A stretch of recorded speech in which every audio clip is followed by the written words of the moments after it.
research excellence, conservation mobilization, and philanthropic convening to explore how storytelling, education, and local action can reshape the social contract around water stewardship.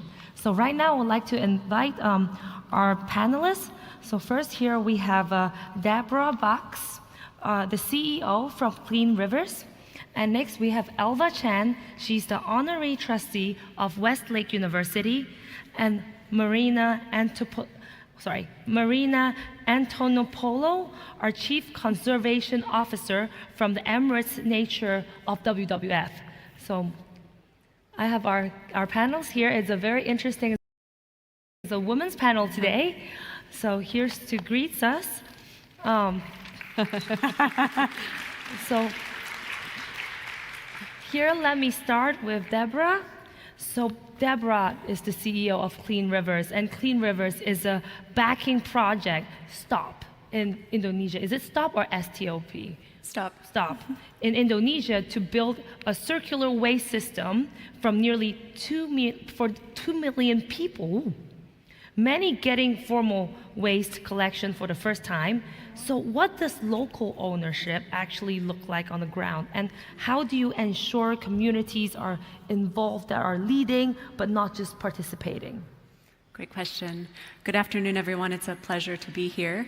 Maybe I'll share a little bit about Clean Rivers before I get started, because it's a local organization. It's a locally based and locally backed philanthropy that really works to fund, convene, and facilitate conversations around the intersection of waste and water. We're an affiliate of an entity in the UAE called Earthside Philanthropies, and we really seek to embody the UAE's long-standing commitment to global water stewardship. I'm sure you've heard a lot about the UAE's commitment to water the past few days, and really working to support the sustainable development of water for people and for the planet. And as we work at this intersection of waste and water, we're really looking at how do we drive systems change and amplify integrative solutions. So as you mentioned, we are quite a new organization, about 1.5 years old, and one of the first projects we funded is based in Indonesia, the world's largest archipelagic state with over 17,000 islands. And this project is in Banyuwangi, a city in East Java, situated right next to Bali. I think many of you know where that is. And we've been addressing waste pollution and land-based leakage because so much of this is interconnected. Waste leakage happens a lot on land. There's not proper systems to collect waste, and it ends up in our waterways, going from rivers all the way to the sea. This project that you mentioned, we really try to drive conversations between the local community as well as the local government to identify solutions that are right for the community. The community is at the center of so many challenges around climate change and climate action. And I think as a funder, we try to facilitate these conversations to identify the best solutions for those communities and solutions that work for them. The communities didn't ask for waste to end up in their waterways. They would like to have solutions in place, and we, as a funder, try to come in and provide circular economy solutions that both empower them to be actively engaged in the solutions impacting their communities. Well, that's really amazing for the amount of people, and I actually think that enabling the local community is very important, because actually understanding what they need and then implementing is more important than actually, oh, there are some good solutions and just bring to any other country, any other city, but actually learning what's the needs is actually what is driving the future ahead. So thank you so much, Deborah. And next, I would have a question for Elva. So Elva is the honorary trustee of Westlake University. So how can leading research universities leverage science-driven solutions and emerging leaders to inform water governance policy, community action, and behavior change at city, at national scales? Thank you.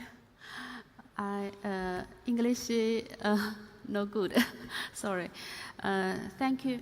To improve water governance, the first step is closing the information gap.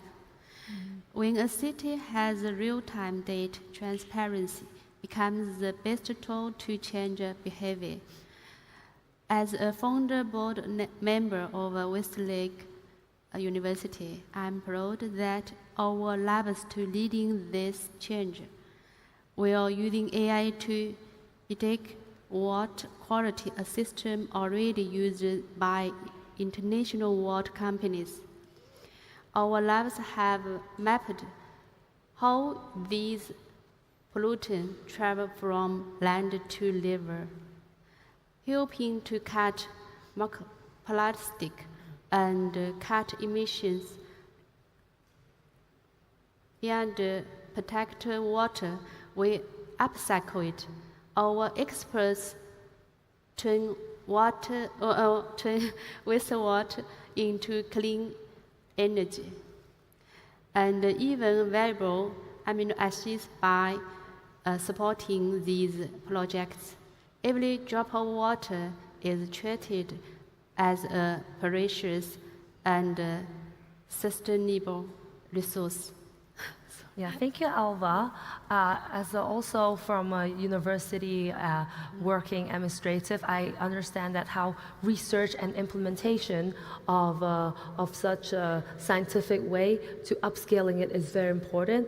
And I've learned a lot from hearing from Alva from Westlake University on how these water every single drop of water are actually traced and being taken care of by the current AI generative technologies. So I think this is something that could be implemented into more and more countries, especially with places with rivers.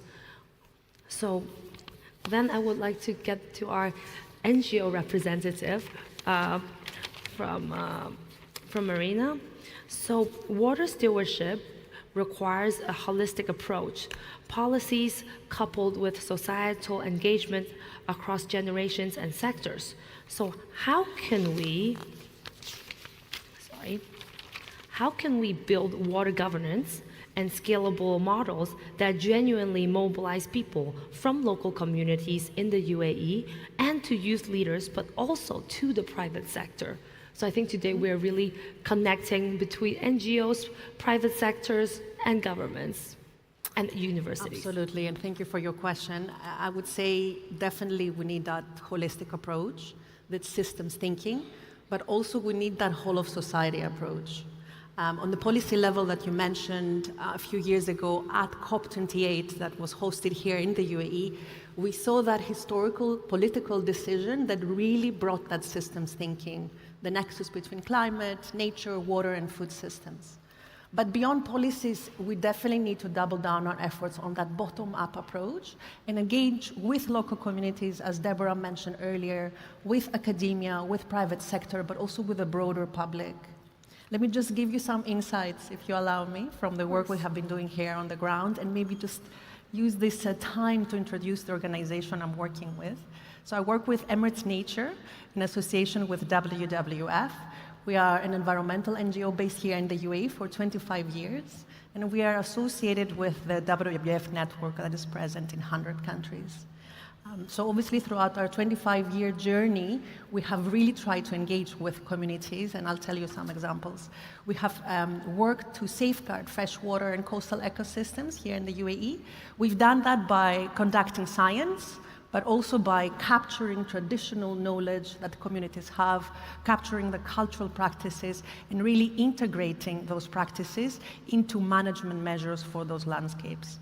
But we also worked with farming communities and local communities on the ground on a one-to-one. So we piloted solutions when it comes to water irrigation needs, and we know how important that is for our region.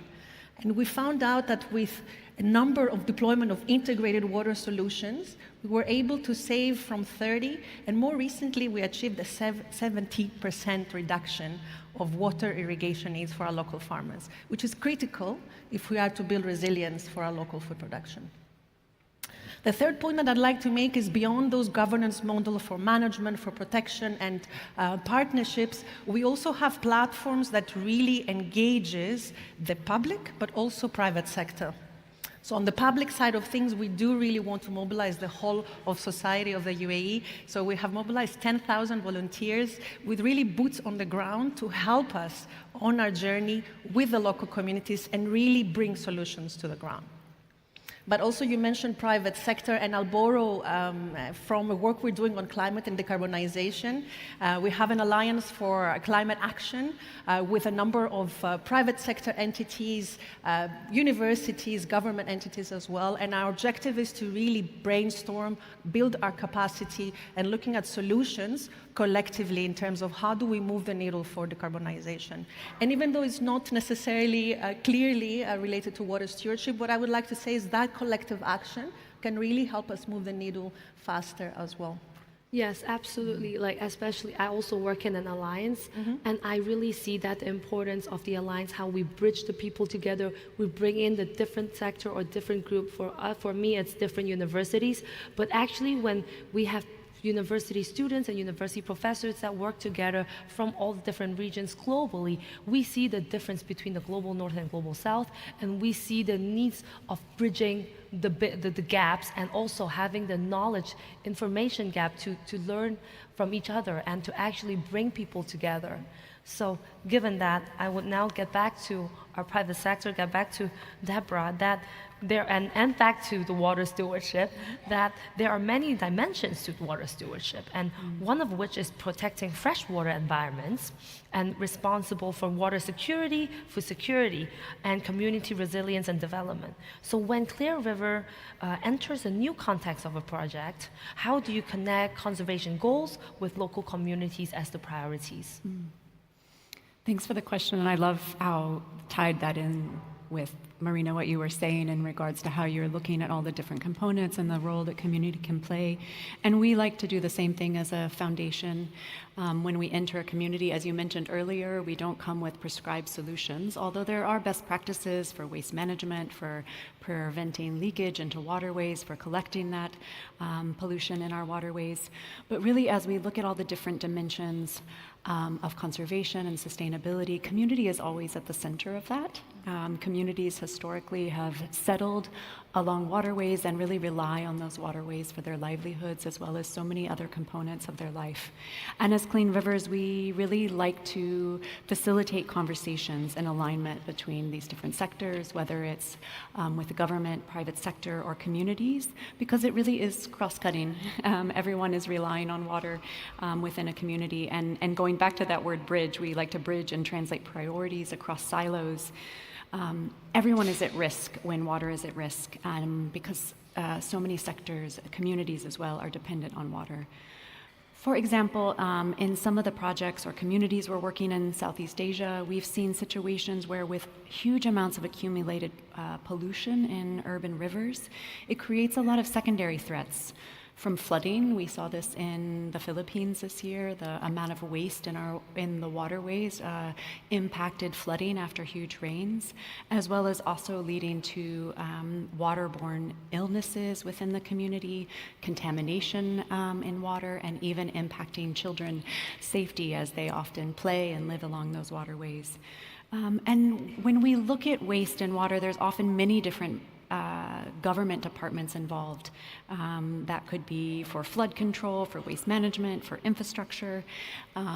When the waste is in water, often there's no one responsible, but these interconnected challenges are all linked. And so it's really important to rely on local knowledge, local practices, seeing communities' behaviors and why decisions are made around dumping waste into waterways, and how we can come in as a donor to really empower vulnerable communities who might not have a lot of options to addressing their waste challenge, and provide those options, provide those alternatives, whether it's through infrastructure, supporting systems that are in place, and as well as looking at behavior change and how we can encourage and motivate communities to understand the interlinkages with climate challenges, as well as their own wellness and sustainability. So our role as a donor, really, again, we're facilitating these conversations and supporting communities by creating an enabling environment for impact.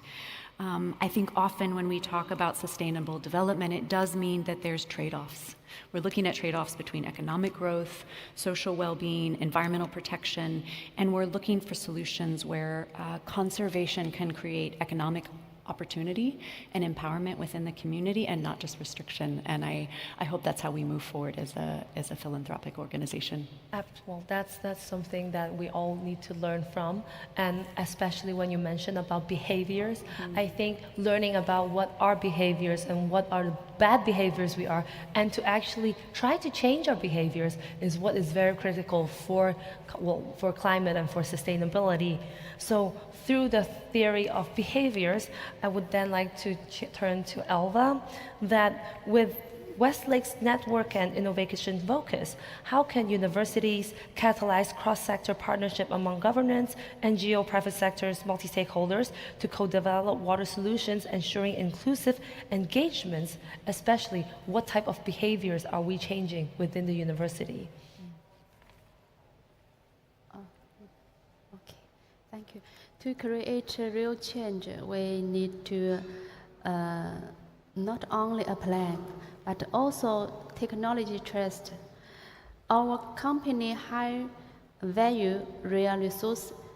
In fact, diamond canting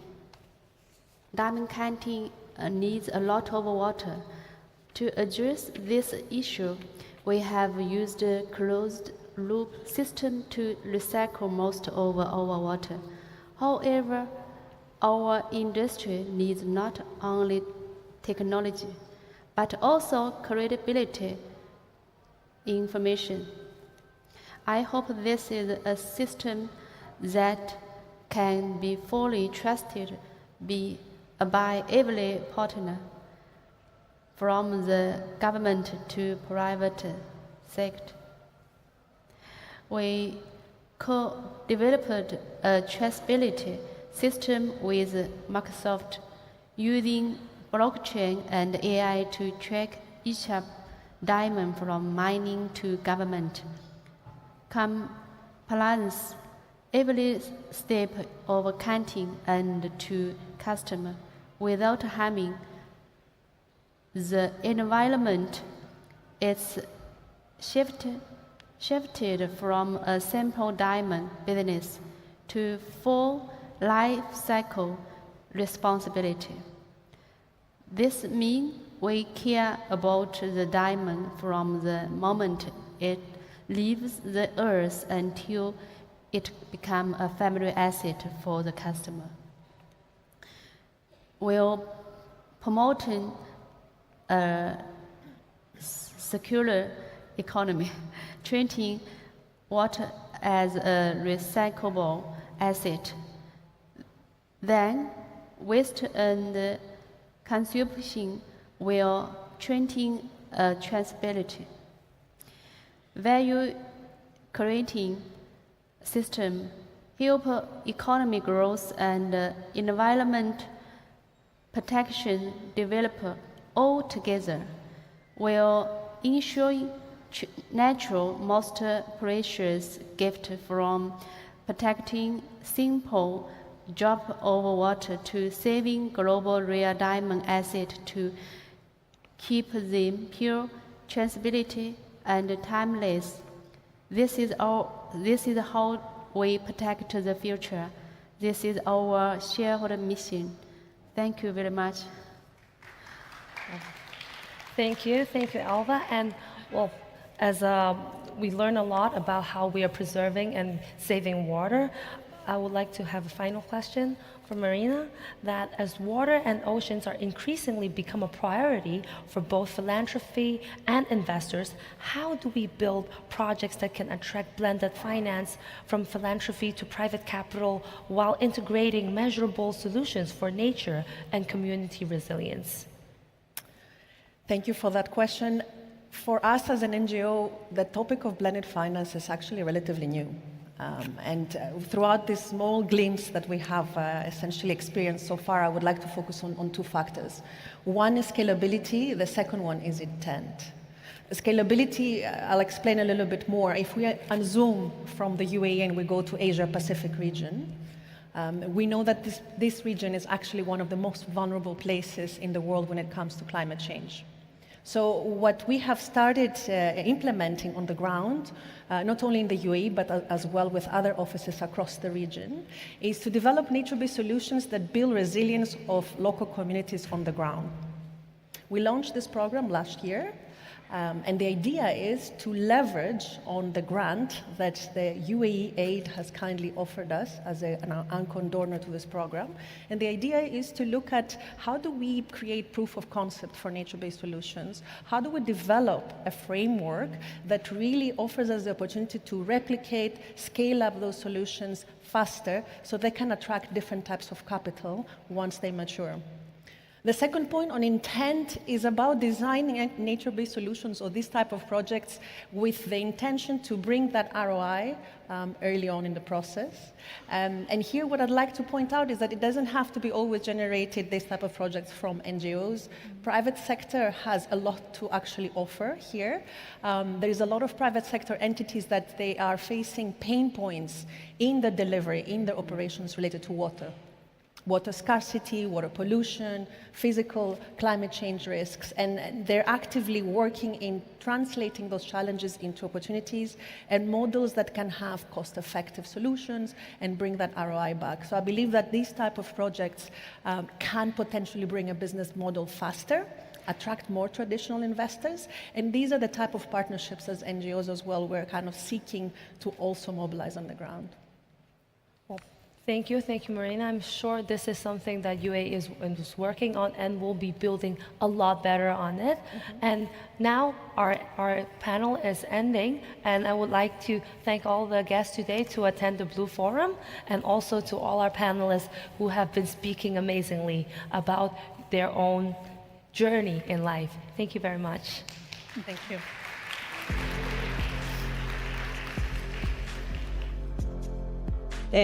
Thank you all very much for being part of this first and all-female panel for today's Blue Forum. And with that, we're making a beautiful closure. And so this will conclude the formal program of the Blue Forum. Thank you for your participation, your insights, and your commitment to building a more resilient and sustainable future. Now we warmly welcome our speakers and VIP guests to join the reception hosted by the Asian Infrastructure Investment Bank and SIEF to celebrate AIIB's 10th anniversary. Now thank you once again and enjoy the rest of the Abu Dhabi Sustainability Week. Have a wonderful day.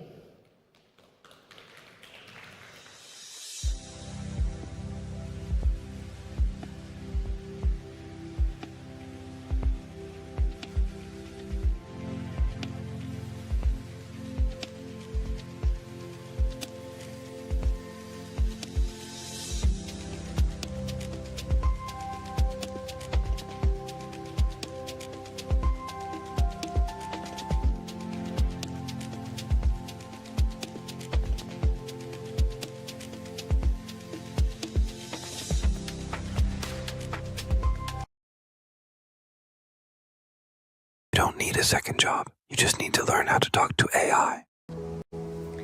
So this is how I became the most dangerous person in the room. One habit changed everything. I replaced social media with micro-learning. Now, instead of wasting time on social media, I spend 15 minutes a day actually learning how to use AI for writing, planning, brainstorming, the real work. That's it. Just one skill a day.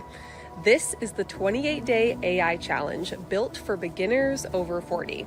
Starts tomorrow. Tap the screen to join us and try the one habit that really makes you unstoppable.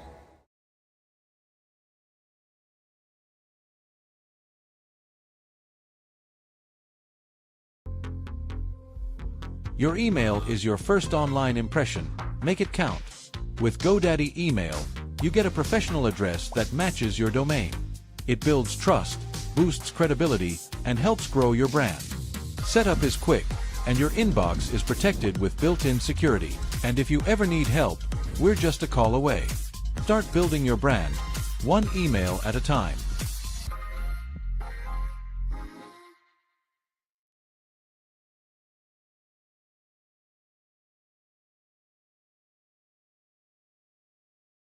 way forward to increase Arctic security. What can the Kingdom of Denmark do more? What can US do more? What can NATO do more? The Kingdom of Denmark has already stepped up our own contribution by committing additional funds for military capabilities, not dock slates, but ships, drones, fighter jets, etc. And we are definitely ready to do more. The US has already a wide military access to Greenland.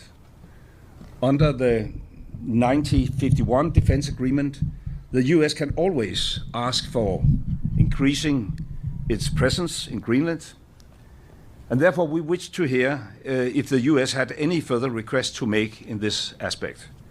We would examine any such request constructively. Greenland is, through the Kingdom of Denmark, a member of NATO and has been that since the very founding of NATO in 1949 and is therefore also covered by Article 5. We have been pushing for quite a while in NATO for a stronger collective role in Greenland together with a number of allies, and we are eager to work with the US on advancing this agenda, and we are prepared to go further. Therefore, our aim was to find a common understanding on all these points and to launch, if possible, further in-depth work to deliver on them. On this basis, we had what I will describe as a frank but also constructive discussion. The discussions focused on how to ensure the long-term security in Greenland. And here our perspectives continue to differ, I must say. The President has made his view clear, and we have a different position.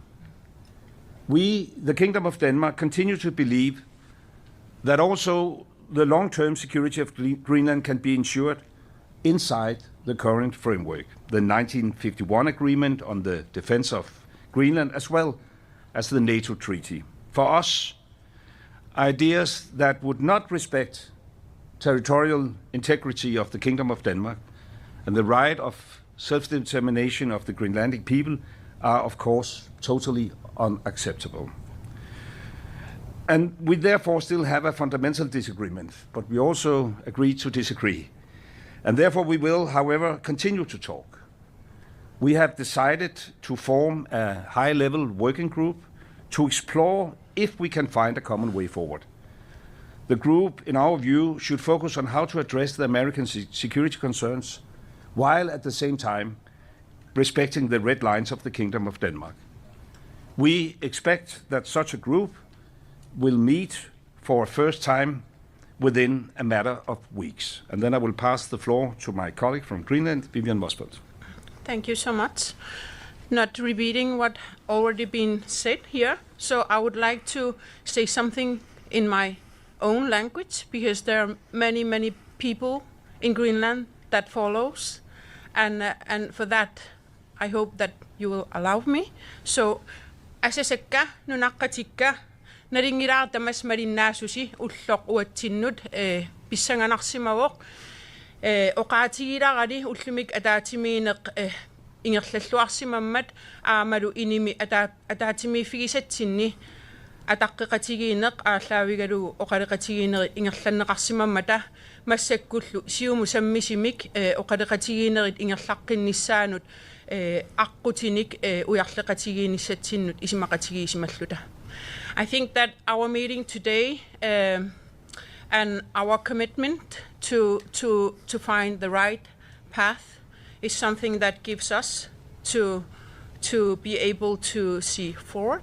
And by saying that, I also committed on what Foreign Minister Lars Løkke Rasmussen already said. So thank you for that. Thank you. And then I think we take a few questions. Tom from BBC. Yes. Thank you very much, Prime Minister. Just first of all, you talked about the working group. Can you just give us a sense of what this means now? So what has actually been agreed you're going to do next, despite this, as you described it, fundamental disagreement? And you mentioned the dog slaves. In terms of what you've announced,